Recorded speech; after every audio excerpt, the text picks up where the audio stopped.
That was the night my marriage ended, even though he didn't know it yet. Before starting the story, please subscribe and like the video and listen through end for chill. The restaurant was exactly the kind of place you saved for milestones. Low golden lights spilled over white linen tables. Crystal glasses caught the glow like small, trembling stars. A pianist in the corner played something slow and familiar, the kind of music meant to make people lean closer to each other and whisper things they might forget by morning. It was our 10th anniversary, 10 years of marriage, 11 together if you counted the year we spent convincing ourselves that love was enough to cover everything else. I wore the navy blue dress Mark once told me made me look steady. That was his word. Not beautiful, not radiant, steady, like furniture you trust not to break beneath you. I'd spent 2 hours getting ready, not because he noticed those things anymore, but because some stubborn part of me still wanted this night to mean something. Mark was already seated when I arrived, scrolling through his phone, jaw tight with the kind of importance he wore like a badge. He barely looked up. "Hey," he said, slipping the phone into his jacket pocket. "You're late." I checked my watch. 6 minutes. "I had trouble parking," I said softly, already apologizing with my tone. He waved it off like it didn't matter, like I didn't. We ordered wine. He chose, as always, something expensive, something dry. The waiter asked if we were celebrating anything. "Our anniversary," I said, smiling. 10 years, Mark added, surprised she lasted that long. The waiter laughed politely. I did too, a thin sound that barely belonged to me. That was the first cut of the night. Small, almost invisible, but I felt it. Dinner moved forward in stages. Appetizers, small talk, Mark's stories about work. Stories I'd heard before, but retold louder, sharper, polished for an audience. He loved an audience, loved the way people leaned in when he spoke, how his confidence filled the space and pushed everything else to the edges, including me. When my phone buzzed with a message from my sister, I glanced down for just a second. Mark cleared his throat. "Can we talk about how you're never really present?" he said, smiling like it was a joke. "I mean, even on our anniversary, she's checked out." The couple at the next table glanced over. "I just got a message," I started. "I'm teasing, relax." I nodded, smiled, swallowed the heat crawling up my neck. Then dessert came. Chocolate soufflé, shared. A single candle placed in the center by a cheerful server who wished us a happy anniversary. Mark stood up. He lifted his glass. "I'd like to make a toast," he said. People turned, smiled, watched. My heart fluttered, not with joy, but habit. Hope learned too young and unlearned too late. To 10 years of marriage, which honestly is impressive, considering how terrible my wife is at being a wife. Laughter. Real laughter. Not polite, not nervous. I froze. Mark chuckled, feeding off it. I mean, come on. She can't cook, she forgets things, she's emotional. If this were a performance review, we'd have had a serious conversation years ago. More laughter. The candle flickered. My face burned. I could feel every eye on me now, assessing, judging, filing me away as the punchline of someone else's story. Mark raised his glass higher. "But hey," he said, "we all make compromises." That's when I realized something terrifying. He wasn't joking. This wasn't a slip or nerves or alcohol. This was how he saw me. And worse, this was how comfortable he was letting the world see me. I don't remember blowing out the candle. I remember the sound of blood in my ears, the way my hands trembled under the table, the weight of 10 years pressing down on my chest all at once. I laughed, because that's what I'd learned to do. The drive home was quiet. Mark hummed to himself, satisfied, scrolling through messages on his phone. I stared out the window, watching streetlights blur into long golden lines. "You were really sensitive back there," he said. "People joke, you don't have to take everything so personally." "I know," I said. And in that moment, I knew something else too. I was done explaining my pain to someone who enjoyed causing it. That night, I didn't cry. I lay awake beside him, listening to his breathing deepen into sleep. I stared at the ceiling and replayed every moment I'd brushed aside over the years. The jokes, the comments, the way my accomplishments were minimized and my mistakes magnified. The way I'd slowly learned to shrink. By morning, I had made a decision. Quiet, deliberate, irreversible. I didn't confront him. I didn't scream or demand apologies. I started preparing. Over the next few weeks, I did everything the same on the surface. I smiled when appropriate, I answered questions, I kept the peace. But beneath it, I was reclaiming myself inch by inch. I updated my resume, the one I'd let go stale when Mark's career took priority. I reopened the savings account he didn't know about, the one my mother once insisted I keep just in case. I started therapy, telling the truth out loud for the first time. And I watched. I watched how easily Mark dismissed me, how he spoke over me at parties, how he took credit for my ideas when friends praised them. The humiliation at the anniversary dinner hadn't changed him. It had revealed him. 3 months later, Mark came home excited. I got invited to speak at a conference. Big deal. You should come, make yourself useful, network with the spouses. I smiled. I won't be coming, I said. He blinked. Why not? Because, I replied calmly, I have plans. That was the first crack. He didn't like it when I became unpredictable, when I stopped asking permission, when I stopped laughing at his jokes.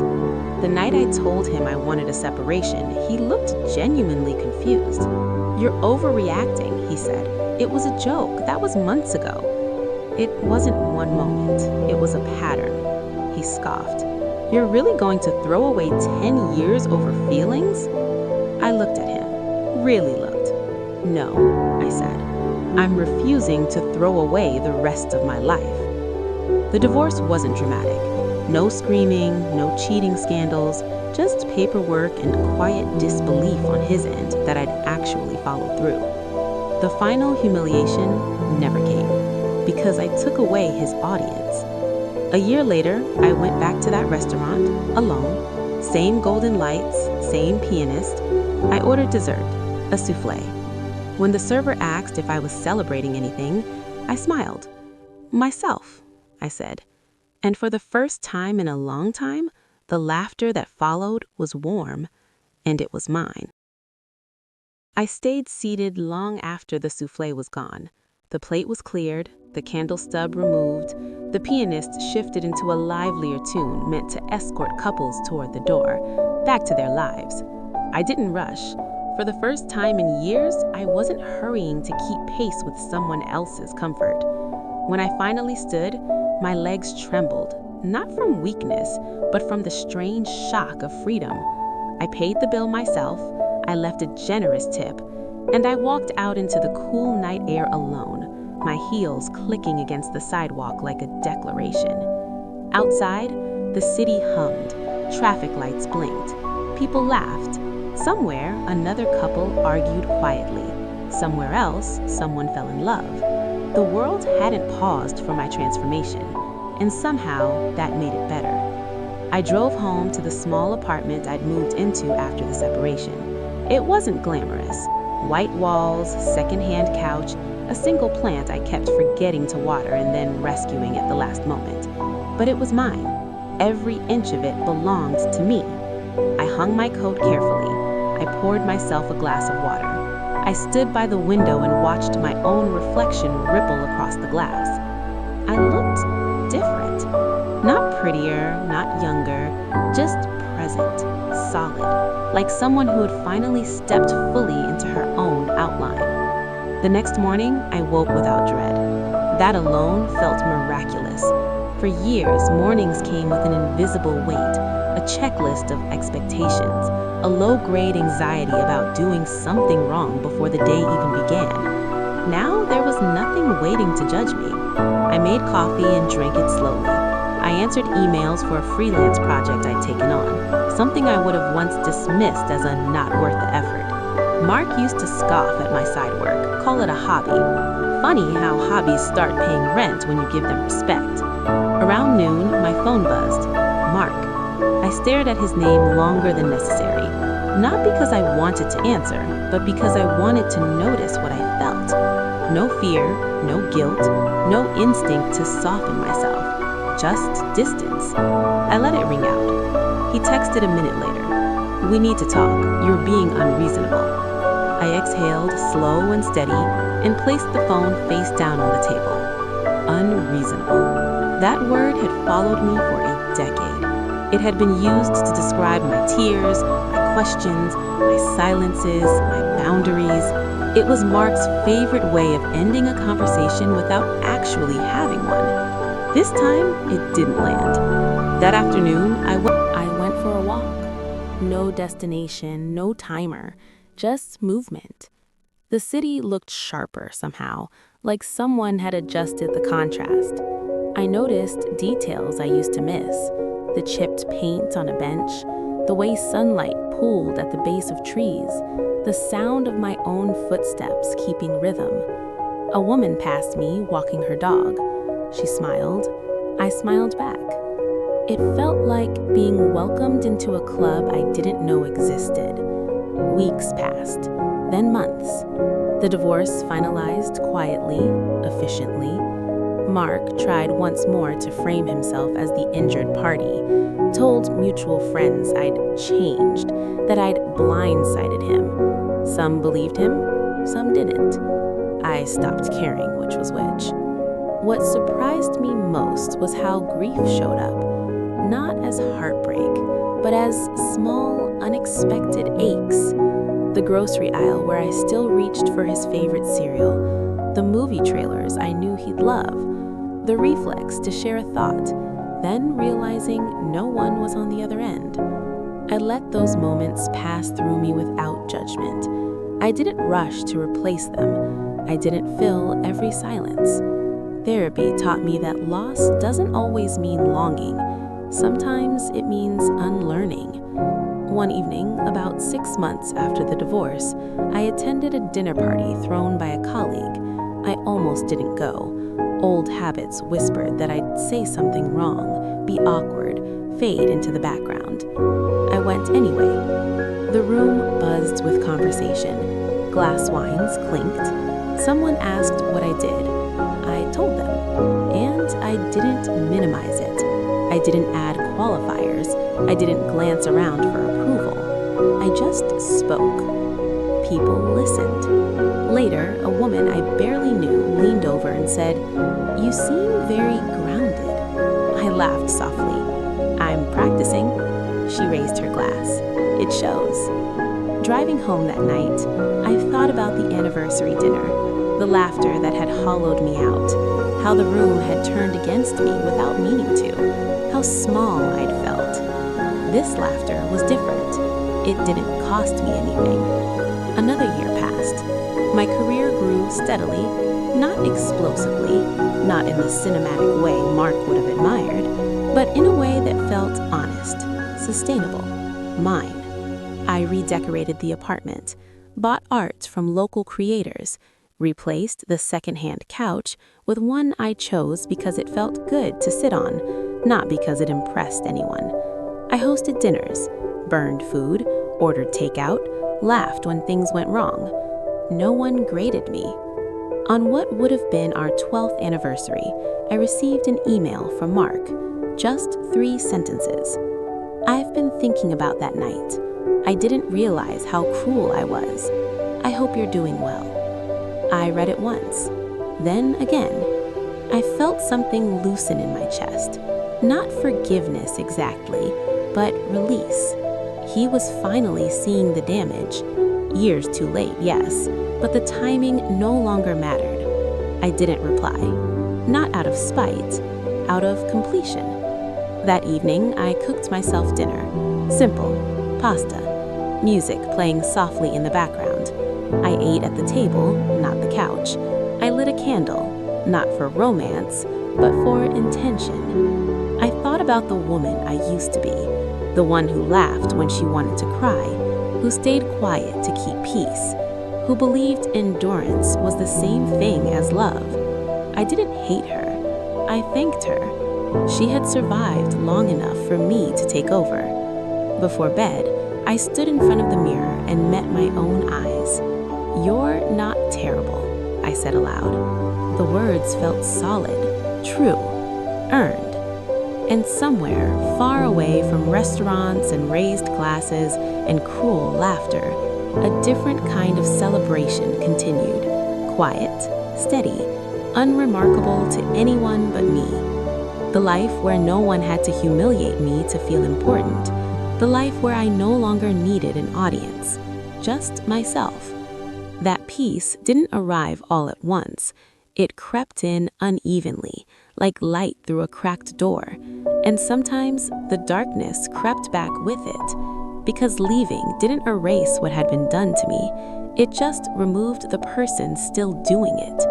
The first dark realization came quietly.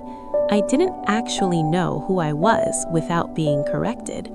At the grocery store, I stood frozen in an aisle for nearly 10 minutes, paralyzed by the simplest choice: pasta sauce, red or white, chunky or smooth. I kept hearing Mark's voice in my head. "Why would you pick that? That makes no sense." My chest tightened, my palms sweated. I walked out without buying anything. That night, I ate crackers and stood at the sink, ashamed of how deep the damage went. The humiliation hadn't ended at the restaurant. It had followed me into my nervous system, into my reflexes, into the way my body braced for criticism that no longer came. Some nights, I woke gasping, heart racing, convinced I'd forgotten something important, an anniversary, a rule, a tone I was supposed to maintain. My apartment would be silent, the walls unfamiliar, and still my stomach would twist as if I were about to be evaluated. Freedom, it turned out, had a withdrawal period. Therapy peeled things back slowly, and not gently. I learned words I hadn't used before: coercive control, public degradation, identity erosion. The therapist once asked, "When was the first time he laughed at you in front of someone else?" I opened my mouth to answer and realized I couldn't find the beginning. There had been so many. Friends, co-workers, his family. Little comments framed as humor, each one small enough to dismiss, but together they formed a cage, a narrative where I was lucky to be tolerated, where gratitude was expected for scraps of affection. One afternoon, while sorting through old photos for the divorce paperwork, I found a picture from our 3rd anniversary. I was smiling, but my eyes looked absent, like someone already halfway gone. I stared at it too long. Something inside me cracked, not loudly, but deeply. I started to understand the real cruelty of that dinner wasn't the joke itself. It was that he trained me to believe I deserved it. The darker moments came when I realized how close I'd been to disappearing entirely. There were emails I drafted and never sent, job opportunities I declined because they wouldn't work for us, opinions I'd swallowed so many times they'd dissolved before reaching my mouth. Mark hadn't just humiliated me, he'd edited me. And the most disturbing part was how willingly I'd participated. During the legal process, his tone shifted. He wasn't angry, he was disappointed, calm, patronizing. "I don't want to make this difficult for you. You've always struggled with pressure." Struggled, like I was defective equipment. My lawyer glanced at me, waiting for a reaction. I felt the old urge rise, to nod, to apologize, to smooth things over. Instead, I said nothing. The silence unnerved him more than anger ever could. Afterwards, in my car, my hands shook so badly I had to wait 20 minutes before driving. I cried then. Not pretty, not controlled. It came out of me raw and violent, years of swallowed responses finally clawing their ways free. That night, I dreamed of the restaurant again, but this time The room was empty, just me sitting at the table, candle burning low. Mark's laughter echoed from nowhere and everywhere. I tried to stand, but my feet were nailed to the floor. I opened my mouth to speak, and no sound came out. I woke up screaming. The darkness wasn't dramatic. It wasn't cinematic. It was quiet. It was the realization that abuse doesn't always look like rage. It often looks like erosion, like being worn down until you stop recognizing your own outline. Some days, I hated myself for staying as long as I did. Other days, I understood that survival often disguises itself as compliance. The turning point didn't come with empowerment music or triumphant speeches. It came one evening when I caught myself laughing at something I genuinely found funny, alone in my kitchen. The sound startled me. It wasn't rehearsed. It wasn't cautious. It was unguarded. And immediately after, fear hit, because joy was once something that invited punishment. I stood there, breath held, waiting for the criticism that never came. That's when the darkness finally loosened its grip, not because it vanished, but because it no longer controlled the room. I began writing again, not for publication, not for praise, just to excavate. Page after page of memories I'd labeled normal that now read like warning signs. I didn't soften them, I didn't justify them. I told the truth, even when it made me look complicit in my own erasure, especially then. One night, I wrote about the anniversary dinner in brutal detail. The laughter, the glass raised, the way my body went cold before my mind caught up. When I finished, I didn't feel empowered. I felt emptied out. But emptiness, I learned, is a kind of space. And space is where something new can grow. Something that doesn't need to be impressive or useful or approved. Something that simply exists without permission. The darkness didn't disappear, it receded, and for the first time, it was behind me instead of inside me. If that story gave you chills, drop a like, subscribe, and comment so I know you made it to the end. I've got another one. See you then.